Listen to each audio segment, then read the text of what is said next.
Challenge kasama si Ate Jana. Pag nag-countdown ng sa 0, quiet na. 10, 9, 8, 7, 6, 5, 4, 3, 2, 1, 0.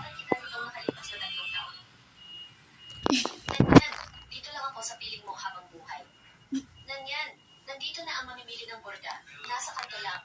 Ilabas mo na dali. Ay, Lola Wang, ito na po, papunta na. Sasamahan dito. CJ, sabay tayo pumunta. Nanyan, sa totoo lang, kaya ko nang tumayo at lumakad.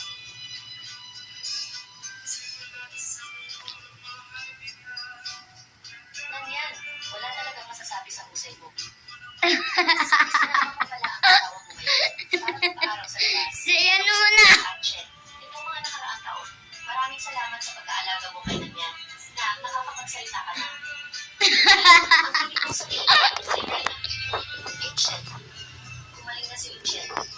Lolo,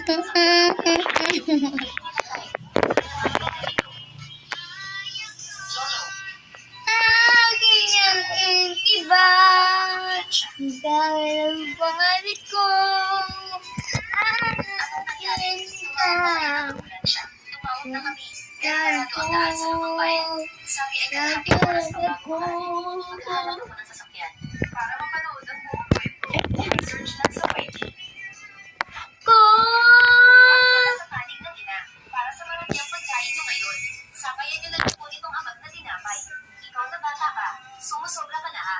Ang lolo at lola mo sa panig ng ina, naglakbay pa ng malayo para lang kumain dito. Tapos magdadala ka ng kalawan, palagi pong ginagamit ni mama. Itong kalawanging lumang lata para lagyan ng panis ng May siya. Manyo. habang kayo ay nasa silid na may init na mahigit 20 degree at kumakain ng marangyang seafood. Ang lolo ko po ay nagtanggol sa bayan. Isang bayani ng digmaan na nawalan ng biti. Pero ngayon, tinulong siya ni mama sa imbakan ng yelo na may temperaturang mas mababa sa 0 degree. Doon sa basement, na wala man lang kahit kama o kumot at tanging lumang sako lang ang pambalot niya habang Natalo ay si Jana. Nagsalita siya. Ako nanalo. Duyo na lang tayo. Po.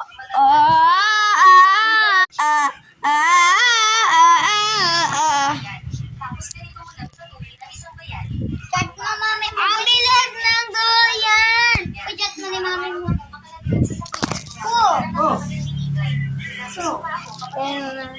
Masama ba? Hindi ko kasalanan ni Lolo. Dami ba kami doon ng mga mami mo?